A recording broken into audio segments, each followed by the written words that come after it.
Hello. I live in a city that has been variously termed as heaven's elder brother, a pile of garbage dropped from heaven, a city of palaces, and a city whose heart is wrapped in stone. Calcutta is delightful in its contradictions. Calcutta was established 330 years ago by a wandering officer of the East India Company called Job Charnock. And ever since then, this city has attracted fortune seekers from far and near.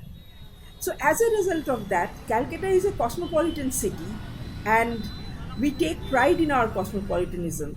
So, Jews also have been one of the communities that came here late in the 18th century and settled here and added to this city's prosperity in many ways, materially, culturally, intellectually, and in many ways. Now, I have grown up in Calcutta to some extent, not in my early years, but later on. And I did not have any Jewish friend. I did not know any Jew personally, but I used to go to Nahum's bakery. I knew that that was a Jewish owned bakery.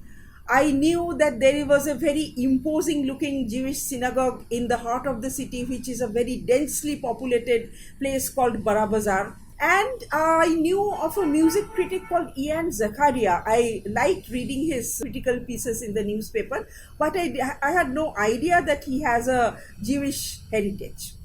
So I was totally ignorant about this Jewish community who have been very integral part of this city. But then, after I started making this film, I started knowing them personally, visited their homes, I went to their synagogues, I went to the Jewish school, I spent a lot of time there, and I was entertained by my Jewish friends. Some of them have become very close friends of mine. And I was absorbing their Jewishness. I was admiring little things like the mezuzah at their entrance and the menorah on their mantelpiece and things like that. The way they observe Shabbat every Friday, do their prayers, their other high holidays, etc. So these Jews who call themselves Sephardic Jews, they have a very different trajectory of the narrative of their community, very different from the European Jews. So that is one thing that struck me, and I really started reveling in the culture, in their culture. And when I realized that there are so few, just a handful of Jews left, because most of them have migrated, they have left the city for greener pastures. So I decided that definitely, even if it is at my own cost, I must make this film, because very few, there will be only the relics left or the edifices will be left behind, and there won't be any Jew to narrate their story.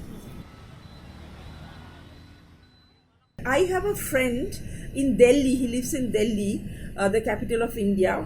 His wife is Jewish. His wife is Russian, but with a Jewish background. And my friend actually wanted to make a big film, a magnum opus on the Jewish settlements in whole of India.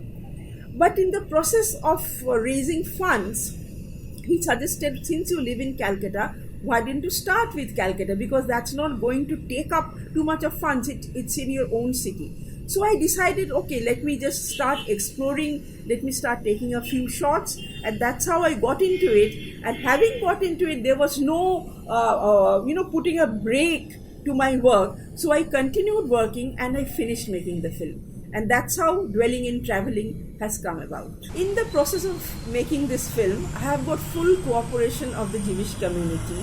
And as I said earlier, I have made some very good friends from among this community. I came to know Yael Silliman. I read her books. In fact, the books written by her have been one of the main sources of information for me. In fact, the name of my film, Dwelling in Traveling, has been borrowed from one of the chapters in Yael's book, Recalling Jewish Calcutta. I met Ian Zakaria, who spent hours talking about his family history and about the history of the Jews in Calcutta. So that way, I have got cooperation and information from all the members of the Jewish community. Also, Yael Cinnamon put me on to the members of the Jewish community who are expatriates, who live in different countries, other countries. And when they came to Calcutta in the winter of 2017, then I got a chance to interact with them through Yael's mediation, and I got so many interviews from them. Now, apart from the members of the Jewish community, my erstwhile students have really helped me a lot with the technical aspects. One of my ex-students, Shayanton, has done the editing patiently, and another student, Aditya Dalmia, has done the shooting. So they were all the time with me or through these 2 years to see this film through. My biggest takeaway is that I realized the cosmopolitan nature of this city in the process of making the film. I knew it at the back of my mind, but it dawned on me all over again that how cosmopolitan this city, Calcutta, is. That this city has really been tolerant to different schools of thought, different points of view, and diverse people can peacefully coexist in this city called Calcutta. Dwelling in Traveling was premiered at the Calcutta International Film Festival in November 2019. And when the Bengalis watched this film during the premiere, after the screening, they came to me and they told me that they knew nothing about this Jewish community. This Calcutta is their homeland. They have grown up in Calcutta. So for the Bengalis or even for the Indians, this film has really been a revelation.